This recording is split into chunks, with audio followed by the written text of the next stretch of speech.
नमस्कार दोस्तों, स्वागत है आप सभी का हमारे YouTube चैनल पे।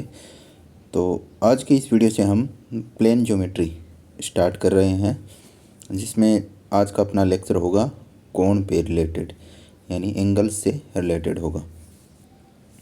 तो वीडियो शुरू करने से पहले मैं बताना चाहूँगा कि अगर आपने हमारे YouTube चैनल को अभी तक सब्सक्राइब नहीं किया है तो चैनल को सब्सक्राइब कर लीजिए और बेल आइकन को प्रेस कर दीजिए, ताकि जब भी हमारी कोई नई वीडियो आए तो उसकी नोटिफिकेशन आप तक पहुँच जाए। तो आइए वीडियो की शुरुआत करते हैं। सबसे पहला पॉइंट है रेखाखंड। रेखाखंड क्या होता है? रेखा का वह भाग जिसके दो अंत बिंदु हो एक रेखाखंड कहलाता है। जैसे ये एक रेखाखंड है जिसके दोनों पॉइंट्स हैं वो फिक्स हैं, ठीक है। तो फिक्स हैं और वो इनके लास्ट पॉइंट हैं, तो उस केस में ये क्या कहलाएगा? एक रेखाखंड कहलाएगा। रेखा होती है वो जिसकी लंबाई है वो दोनों साइड अपने को पता नहीं होता है, ठीक है। रेखा क्या होती है? एक ऐसी लाइन कह सकते हैं जिसकी दोनों साइड की लंबाई, दोनों साइड में जिस भी साइड में वो एक्सपेंड हो रही है वो अपने को उसकी यानी अपने को लेंथ ना पता हो, ठीक है। तो अगर उसमें से हम कोई भी सेक्शन काट लें जिसके दोनों जो एंड पॉइंट्स हैं वो फिक्स हों, तो वो क्या कहलाएगी? एक रेखाखंड कहलाएगा।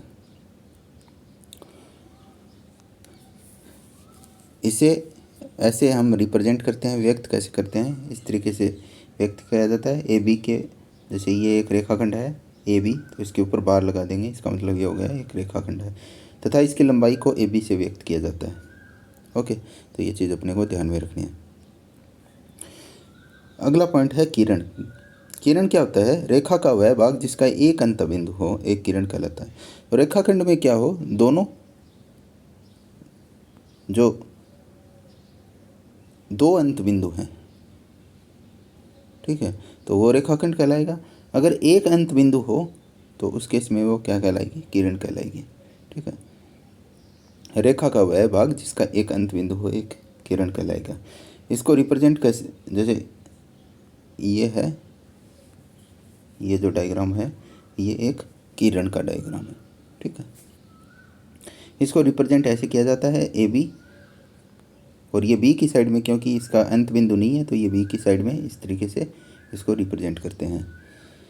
रेखा को रिप्रेजेंट करने के लिए हम क्या करते हैं? रेखा जैसे ए बी एक रेखा है, लेकिन इसके दोनों साइड के एंड पॉइंट्स अपने को फिक्स नहीं होते, तो उस केस में हम क्या करते हैं? इन दोनों साइड्स में तीर के निशान द्वारा इसको रिप्रेजेंट करते हैं। तो ये रेखा को रिप्रेजेंट करने का तरीका है, ये किरण को रिप्रेजेंट करने का तरीका है, और जो रेखाखंड को रिप्रेजेंट करने का तरीका वो ये इस तरीके से है। अगला पॉइंट है संरेख बिंदु, यानी कोलिनियर पॉइंट्स। यदि तीन या अधिक बिंदु एक ही रेखा पर स्थित हो तो वे संरेख बिंदु कहलाते हैं, अन्यथा वे असंरेख बिंदु को नॉन कोलिनियर पॉइंट्स कहलाते हैं। जैसे हमने ये एक रेखा ली, ठीक है, इस पर अगर तीन या अधिक पॉइंट एक ही रेखा पर हो तो ये जो चारों पॉइंट्स हैं ए बी सी डी, ये क्या कहलाएंगे? संरेख बिंदु कहलाएंगे, यानी कोलिनियर पॉइंट्स कहलाएंगे। कोण, जब दो किरणें एक ही अंत बिंदु से प्रारंभ होती है तो एक कोण बनता है।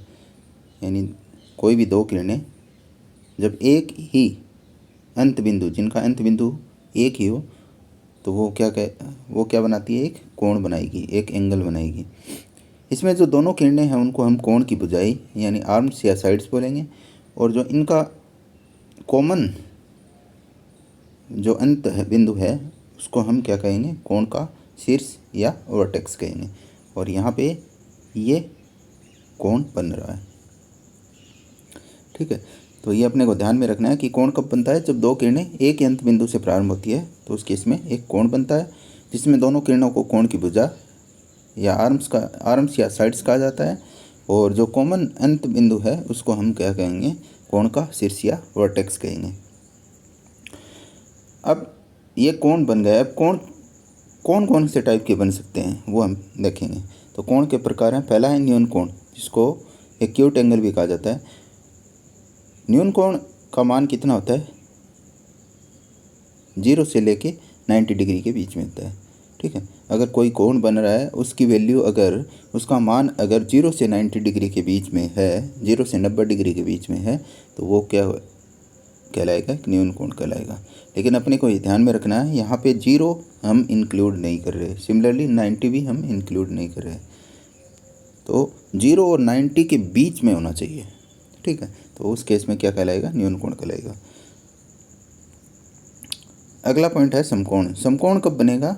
जब दो जो किरण हैं जो कोण बना रही है, अगर वो कोण 90 डिग्री का हो तो उस केस में एक समकोण बनता है, जिसको हम राइट एंगल भी कहते हैं, ठीक है। जैसे ये दो किरणें हैं, जिसे कोण की बजाय ये इसका कोण का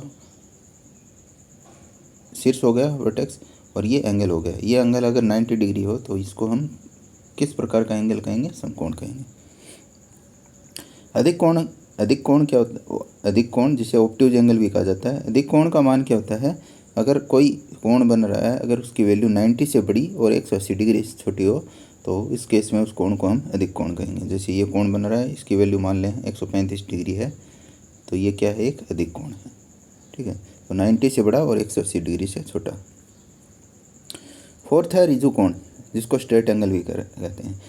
तो अगर कोई कोण बन रहा है जिसकी वैल्यू 180 डिग्री हो, तो उस केस में हम उस कोण को रिजु कोण या स्ट्रेट एंगल कहेंगे। जहाँ जैसे यहाँ पे ये दोनों किरणें हैं, एक ये किरण है, एक ये किरण है, और इनके बीच में जो एंगल बन रहा है वो 180 डिग्री का है, तो इस केस में इस एंगल को क्या कहेंगे? रिजु कोण कहेंगे।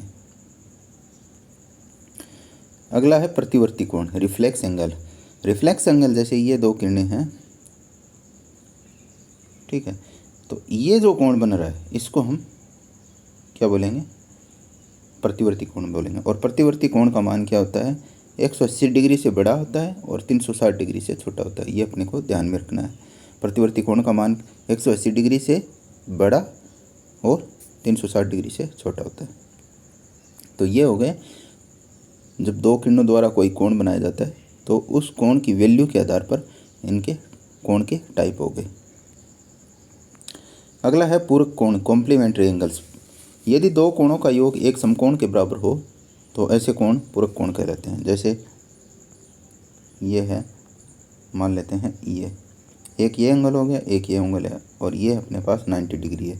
तो ये जो ये कोण है और ये कोण है, इन दोनों को ऐड करेंगे तो ये 90 डिग्री के इक्वल आ रहा था। इसका मतलब ये कैसे कोण हो गए? पूरक कोण हो गए। यानी यदि दो कोणों का योग क्या आ रहा है? 90 डिग्री के इक्वल आ रहा है, तो वो कैसे कोण कहलाएंगे? पूरक कोण कहलाते हैं। इसी प्रकार एक होता है संपूरक कोण, जिसे सप्लीमेंट्री एंगल्स भी कहा जाता है। इस केस में क्या है? यदि दो कोणों का योग 180 डिग्री के बराबर हो तो वो क्या कहलाएंगे? संपूरक कोण कहलाएंगे। जैसे ये एक कोण ये हो गया और एक कोण ये हो गया, तो ये मान लेते हैं ये कोण x है, ये y है, और ये 180 डिग्री के इक्वल, यानी ये रिजु कोण बना रही है। ये दो किरणें वो रिजु कोण बना रही है। तो x प्लस वाई किसके इक्वल हो गया? 180 डिग्री के इक्वल हो गया। तो ये कैसे कोण हो गए? संपूरक कोण हो गए। अगला है आसन कोण, एडजेसेंट एंगल्स।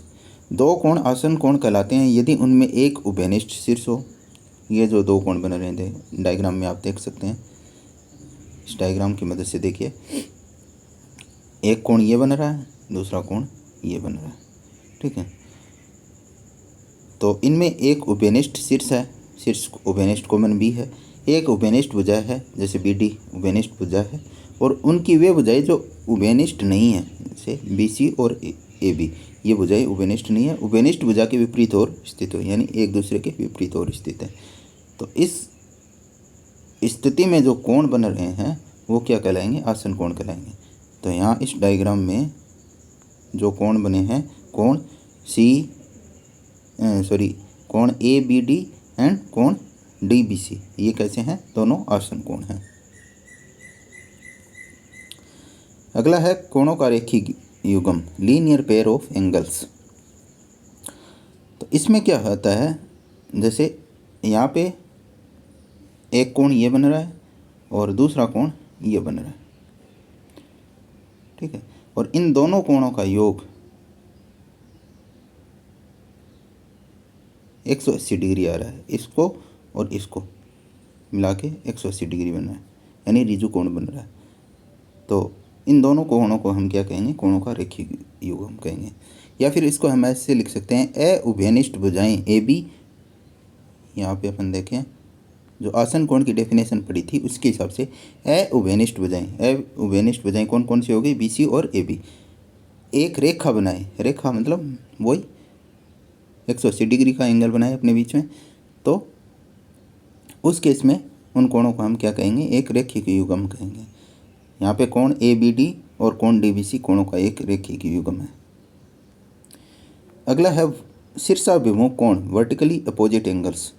दो रेखाओं के प्रतिच्छेद करने पे बनते हैं। ये कब बनते हैं शीर्षाभिमुख कोण, जब कोई भी दो रेखाएं आपस में प्रतिच्छेद करें तो उस केस में जो कोण बनेंगे वो शीर्षाभिमुख कोण बनेंगे। जैसे रेखा, एक तो रेखा है ए बी और दूसरी रेखा है सी डी, ये आपस में प्रतिच्छेद कर रही है, तो ये जो कोण बन रहा है, कोण ए ओ डी एंड कोण बी ओ सी, ये क्या है, आपस में शीर्षाभिमुख कोण है। ठीक है, इसी प्रकार कोण ए ओ सी, ये सी है, ए ओ सी और कोण बी ओ डी, ये आपस में क्या है, शीर्षाभिमुख कोण है। और आपको ये पॉइंट याद रखना है कि शीर्षाभिमुख कोणों का मान है वो समान होता है, यानी आपस में वो बराबर होते हैं। यहाँ पे कोण ए ओ सी और कोण बी ओ डी ये आपस में बराबर होंगे।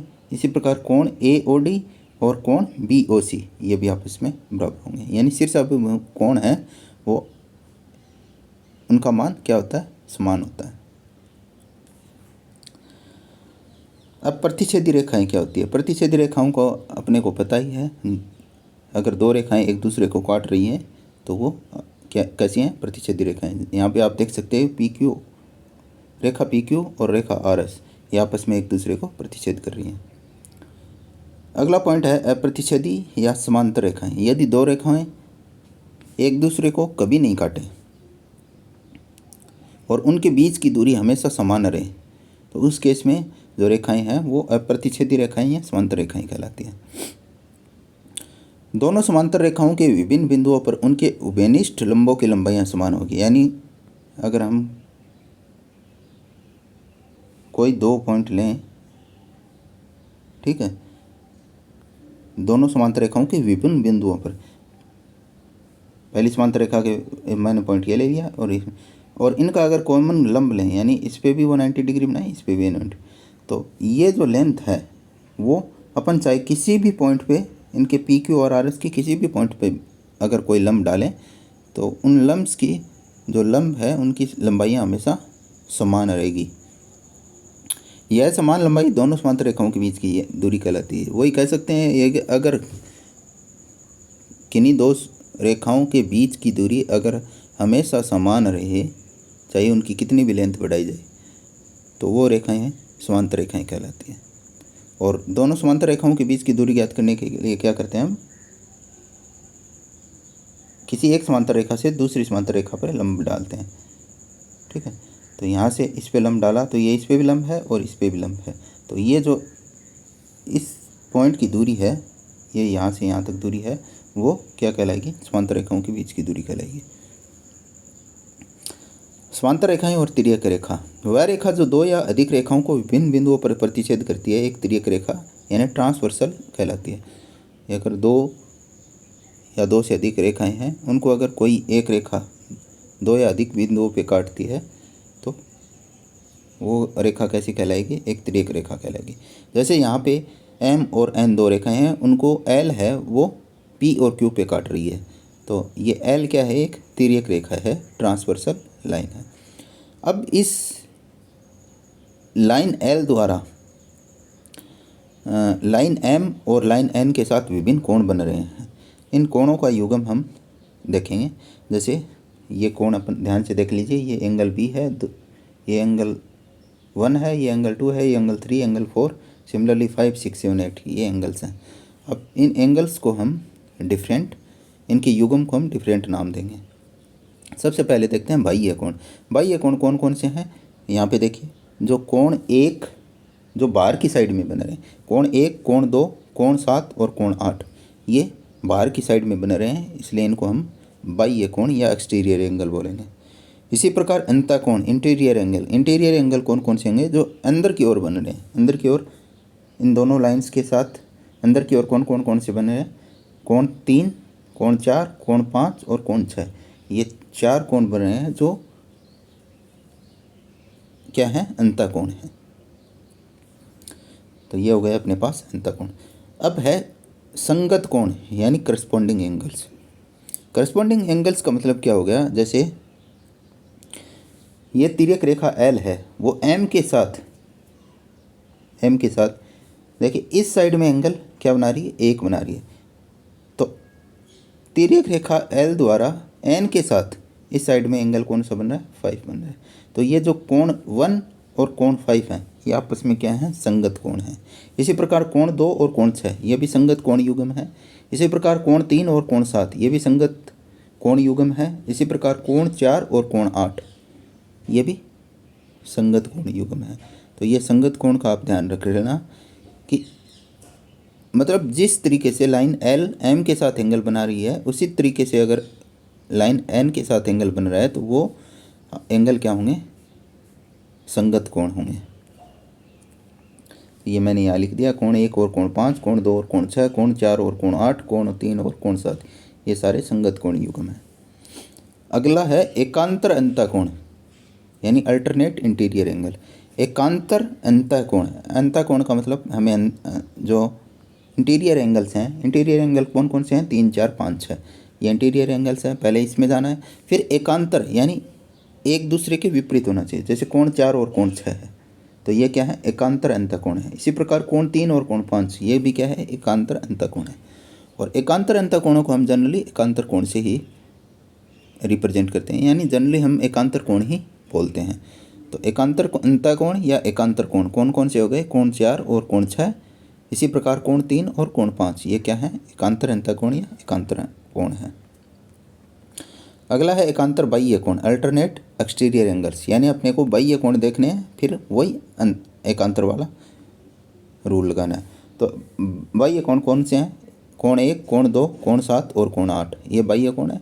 अब एकांतर बाह्य कोण युग्म देखेंगे तो वो हो जाएगा कोण 1 और कोण 7। इसी प्रकार कोण 2 और कोण 8 ये कैसे हो गए? एकांतर बाह्य कोण युग्म। अब है तिर्यक रेखा के एक ही ओर के अंतःकोण या क्रमागत अंतःकोण, जिसको हम कॉन्जुगेटिव इंटीरियर एंगल्स भी कहते हैं, या फिर संबंधित कोण एलाइड एंगल्स, या फिर सह अंतःकोण को इंटीरियर एंगल्स। यानी तिर्यक रेखा के एक ही ओर अंतःकोण, इनका ये अलग अलग नाम है। जैसे क्रमागत अंतःकोण या संबंधित कोण या सह अंतःकोण, ये सभी एक ही कोण होते हैं। तो तिर्यक रेखा के एक ही ओर के अंतःकोण, यानी हमें अंतःकोण देखने हैं, फिर तिर्यक रेखा के एक ही ओर साइड के देखने हैं। जैसे कोण 4 और कोण 5 ये तिर्यक रेखा के एक ही साइड बन रहे हैं, तो ये कैसे हो गए? तिर्यक रेखा के एक ही ओर के अंतःकोण। इसी प्रकार कोण 3 और कोण 6 ये भी कैसे हो गए? तिर्यक रेखा के एक ही ओर के अंतःकोण हो गए। अब कुछ नोट है जो अपने को ध्यान में रखने हैं। यदि एक तिर्यक रेखा दो समांतर रेखाओं को प्रतिच्छेद करे तो संगत कोणों का प्रत्येक युग्म बराबर होता है। यानी ये एक रेखा है एल, ये एक रेखा है एम, और ये आपस में समांतर है।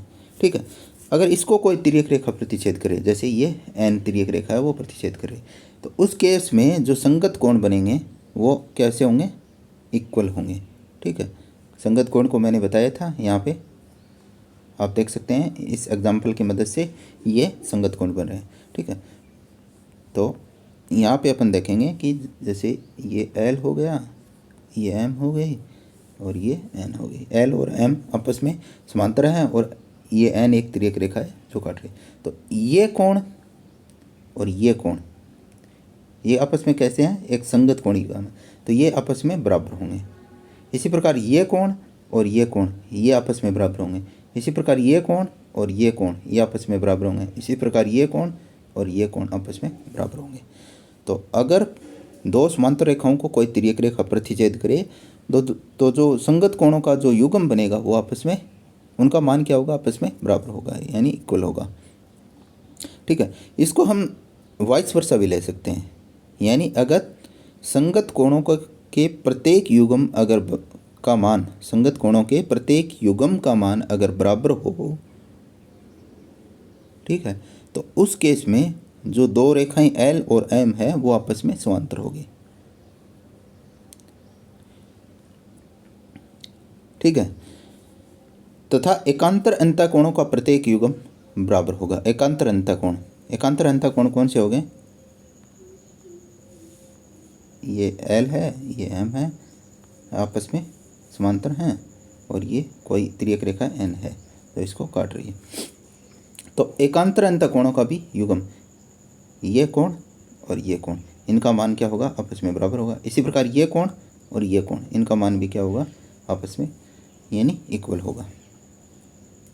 ठीक है। तो ये अपने को ध्यान में रखना है कि जब किन्हीं दो समांतर रेखाओं को कोई तिर्यक रेखा काटे तो जो संगत कोण युग्म बनेगा उसमें जो कोण होंगे वो आपस में इक्वल होंगे। इसी प्रकार जो एकांतर अंतःकोण होंगे वो भी आपस में इक्वल होंगे।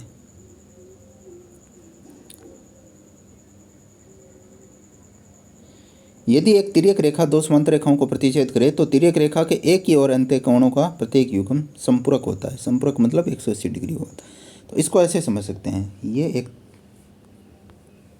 L और M दो समांतर रेखाएं हैं और इसको कोई तिर्यक रेखा N काट रही है। तो एक ही ओर के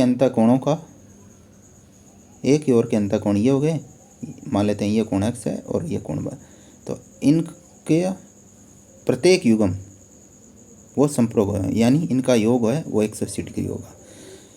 तो इसको कैसे समझेंगे? अपन ने अभी डिस्कस किया था कि एकांतर अंतःकोणों का भी मान क्या होता है? बराबर होता है।